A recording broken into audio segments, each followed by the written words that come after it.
Hola a todos, ¿cómo están? Un gusto volver a verlos. Esto es ENAIM, Enfermería Nacional e Internacional, Ciencia, Responsabilidad y Humanismo para su Salud. Yo soy su amiga Andrea Ángeles y el tema de hoy es la hipoxia silenciosa en el coronavirus.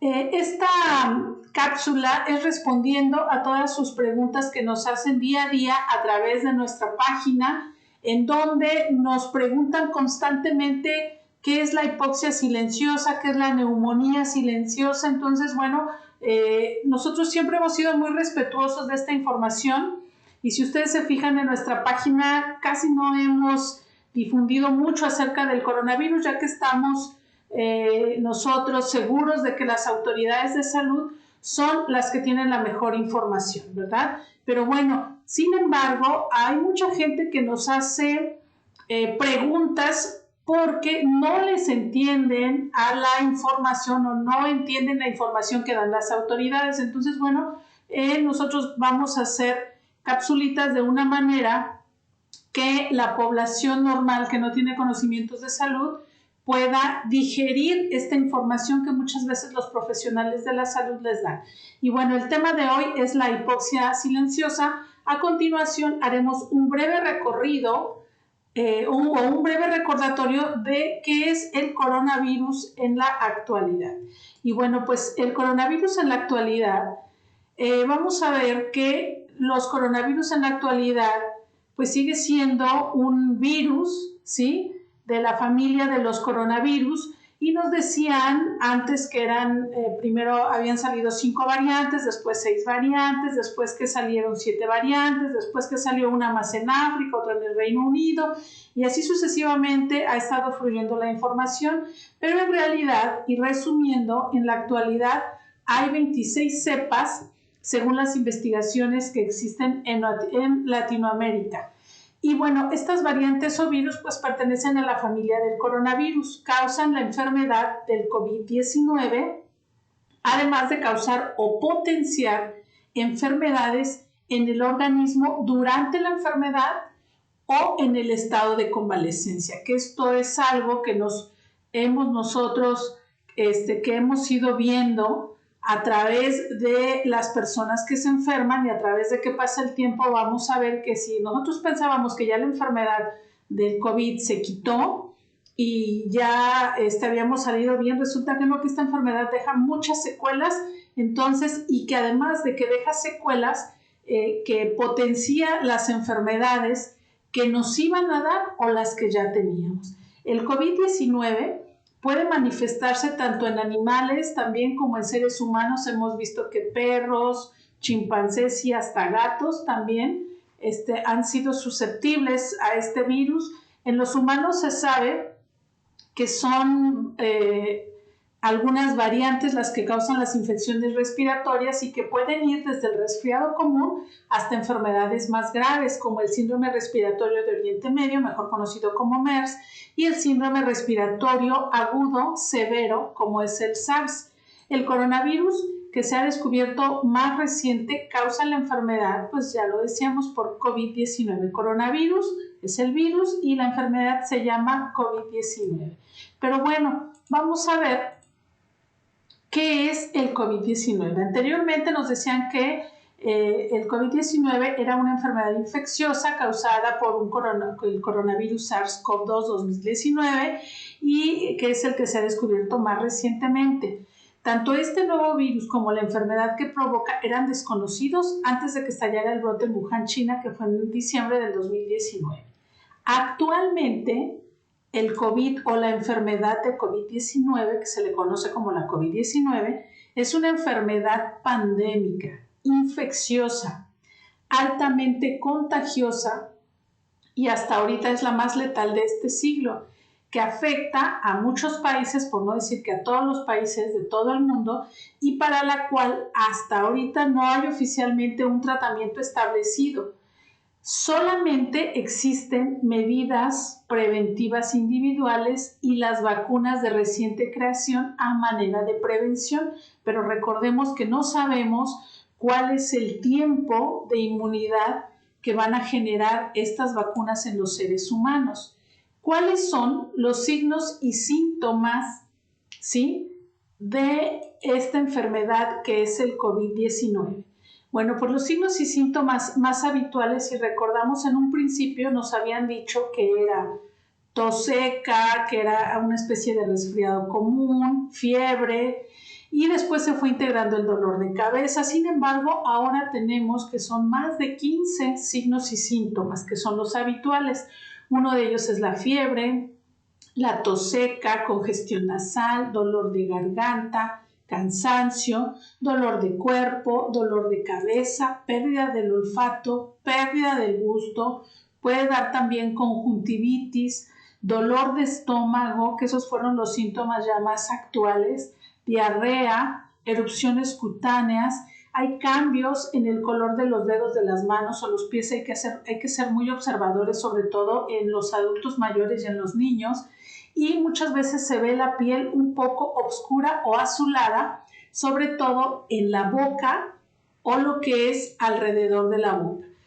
Nosotros podemos ver aquí en las imágenes cómo se ven los labios, se ven un poco azulados, los dedos de las manos y de los pies también, las terminaciones de los dedos se ven también azuladas, y si nos fijamos en los niños, es muy característico que se les vean los deditos de los pies, los deditos de las manos y la boca, que se les vean moradas o que se les vean como azuladas. Inclusive muchas veces la piel se puede ver de color como gris.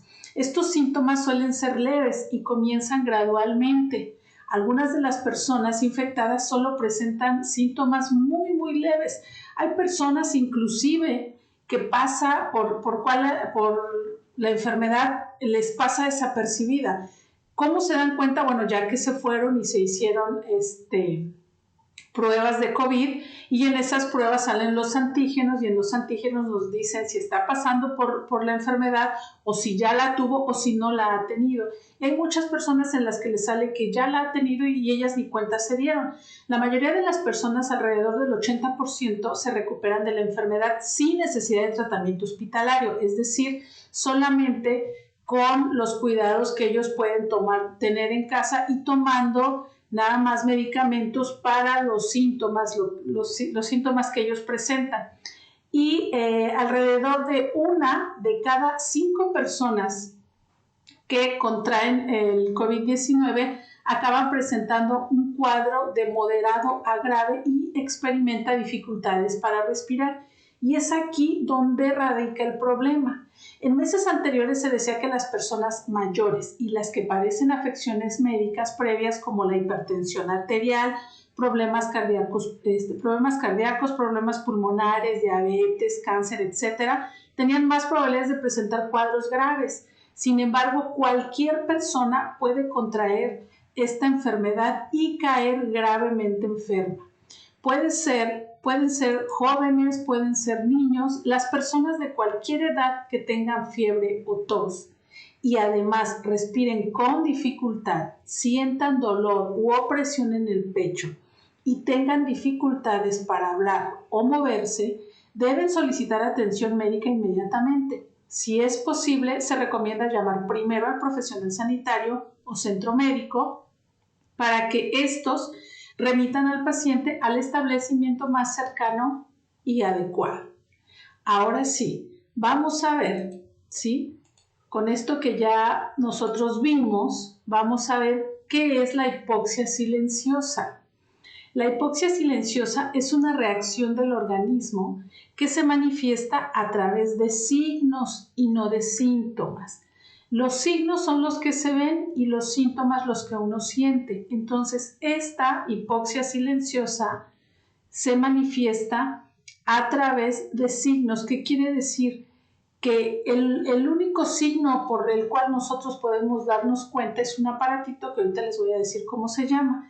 Y me voy a enfocar en los síntomas. Hay mucha gente que dice que se siente cansada o que tiene sueño, pero no se siente mal.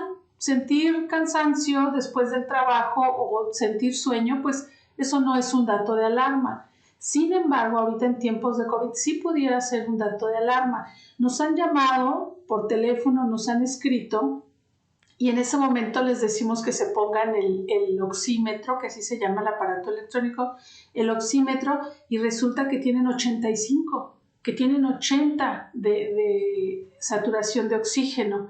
Entonces, esto es un dato de alarma, pero no tienen dolor, no tienen fiebre, no tienen dolor de cabeza, diarrea, ninguno de los síntomas que anteriormente dijimos no los presentan.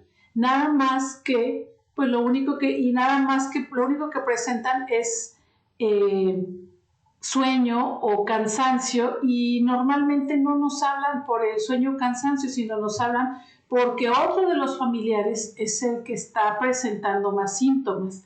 Entonces, más síntomas obviamente que estas personas no saben o no quieren darse cuenta que es COVID-19. Entonces, esto es muy importante.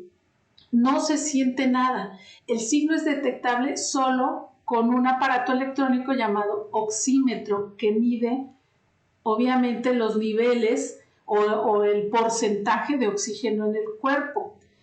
Ahora, la hipoxia silenciosa, ¿qué quiere decir hipoxia? Bueno, en palabras normales, hipoxia quiere decir que está bajo los niveles de oxígeno en el organismo, y recordemos que nosotros necesitamos el oxígeno para todos los procesos que necesita realizar nuestro cuerpo, inclusive o principalmente pues para los procesos cerebrales. Por eso es que se siente uno cansado o por eso es que da sueño. Entonces, es muy importante que nosotros, así como teníamos un termómetro en la casa, pues ahora tengamos este aparato electrónico llamado oxímetro, que es el que nos va a decir cómo están primeramente pues lo que son nuestros pulmones. Y bueno, ¿cómo se manifiesta? No se manifiesta. Esta hipoxia silenciosa no se manifiesta, es decir, no se siente nada, ni durante el periodo de incubación de esta enfermedad, ¿sí? Y ni siquiera en la primera semana. Ya ven que se divide en 3 semanas, que bueno, eso ya lo veremos en alguna otra ocasión, sino se le llama así antes de la enfermedad ni durante la primera semana de la enfermedad, ¿sí? Normalmente los síntomas aparecen durante la segunda semana, incluso en la tercera, que ya son cuando las personas presentan signos y síntomas. Sin embargo, muchas veces tienen este síntoma de la respiración, de repente sienten que se les instala muy rápido, pero no es que se les haya instalado ya, sino que ya desde antes lo traía, nada más que la persona no se daba cuenta. Después del contagio o incluso en semanas más avanzadas, y cuando los signos y síntomas aparecen es porque ya el pulmón está dañado, es decir, ya existe una neumonía y su evolución va de moderada a grave. Es rápida la evolución, incluso en 24 horas. Un paciente, después de estar bien, puede estar pasando al estado de gravedad. Inclusive muchos hemos escuchado algunas noticias donde dicen, pues iba caminando y se desmayó y era un paro cardíaco y se murió. Y resulta que el paciente tenía COVID-19, o iba en el camión y le dio un paro cardíaco y se murió, pero el paciente no padecía del corazón. Bueno, ¿y esto por qué es? Bueno, ahorita vamos a ver por qué es que les pasa esto a las personas. Las personas, entonces, como ya decíamos, en la hipoxia silenciosa pueden estar haciendo su vida normal, pueden estar bien, sin embargo, ya pueden traer un proceso neumónico y ellos no darse cuenta. ¿Por qué no se dan cuenta? Porque recordemos que el organismo necesita oxígeno, y si el pulmón no se los da, entonces, ¿qué es lo que hace el corazón? Nuestro organismo tiene mecanismos de mediación. Lo que hace el corazón es trabajar más fuerte, trabajar más rápido, ¿sí?, para compensar ese oxígeno que no le está llegando de manera normal. Entonces, si con 80 latidos el corazón distribuía el oxígeno a través de la sangre a todo nuestro cuerpo, pues ahora va a tener que dar, no sé, 100 latidos o 120 latidos para distribuir la misma cantidad de oxígeno que requiere el cuerpo. Entonces, ¿qué es lo que pasa? Que el corazón se cansa. El corazón se cansa, y esto pues también puede derivar en algún paro cardíaco que nosotros porque nosotros pasamos desapercibida esta etapa. Y bueno, ¿cuáles son las formas por las que nos vamos a dar cuenta? Bueno, como vemos aquí, nosotros nos vamos a dar cuenta a través del oxímetro. En este aparatito, lo único que tienen que hacer, bueno, tiene que tener pilas, tienen que apretarle, aquí se ve un botoncito rojo, otros lo traen negro, otros blancos, independientemente del color, solamente se lo aprietan, se lo ponen en el dedo, en cualquier dedo de las manos que ustedes quieran, y automáticamente este aparatito les va a arrojar dos numeritos. Uno es la saturación de oxígeno y el otro es la frecuencia cardíaca. ¿Por qué creen? Porque para que nuestro organismo pueda estar en un nivel óptimo de oxígeno necesita principalmente estos dos parámetros, que es frecuencia cardíaca, que nos está diciendo cómo está funcionando el corazón, a grosso modo, y la saturación de oxígeno para ver cómo están nuestros pulmones.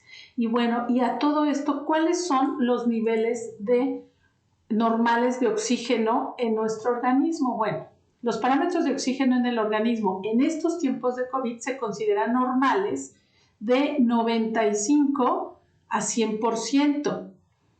Normalmente, una persona normal, o lo que dice la literatura, es que deberíamos de tener 99, 100%. Sin embargo, en estos tiempos de COVID, por las razones que ya vimos anteriormente, se considera normal de 95 a 100, así es que no nos asustemos si es que tenemos estos parámetros. Es importante que nosotros conozcamos que de 95 a 100% es el ideal, más no podemos pedirlo también a las personas que contienen o que tienen o que están presentando síntomas de COVID-19. ¿Por qué? Porque si tienen el pulmón afectado y nuestro médico nos dice que tiene un 20% de los pulmones afectados, pues claro que no vamos a esperar que nuestro familiar tenga de 95 a 100% de oxígeno en el organismo. ¿Por qué? Porque tiene afectada una parte del tejido pulmonar. ¿Qué es lo que va a pasar a medida de que nuestro familiar o nuestro paciente se vaya recuperando, o ese tejido pulmonar se vaya recuperando, va a ir mejorando la saturación de oxígeno? Entonces, por ejemplo, muchas veces nos hablan y nos dicen, es que fíjese que dijeron que mi papá tiene, más bien al revés, fíjese que mi papá tiene 80% de saturación de oxígeno. Y les preguntamos, ¿ya le sacaron una placa? ¿Qué les dijo su médico? No, sí, ya le sacamos una placa. ¿Y cómo están los pulmones? No, pues el médico nos dijo que tiene el 20% dañado de los dos pulmones. Bueno, pues con un 20%, ni con el oxígeno medicinal va a alcanzar un 100% o un 95%. No lo va a alcanzar. ¿Por qué? Porque el tejido está dañado, no está haciendo su función como debe de ser, o de plano ese porcentaje de tejido no está haciendo su función. Entonces, por más oxígeno que le pongamos, obviamente no va a alcanzar esos niveles ideales o los niveles normales. Es importante nosotros conocer esto porque muchas veces podemos cansar a nuestro familiar, ¿sí? O podemos nosotros estar muy angustiados, pero aquí pues no hay más que hacer, nada más esperar a que el tratamiento haga efecto, que se le dé un buen tratamiento, tener paciencia y bueno, ayudar en lo posible a nuestro familiar a que no se desgaste y a que no se agote. Y bueno, pues esperamos que esta información les haya servido. De repente cuesta un poquito quitar toda la terminología médica para dárselos a ustedes de forma que lo entiendan, ¿sí? Pero pues ojalá y se haya cumplido el objetivo de esta cápsula. Hasta luego.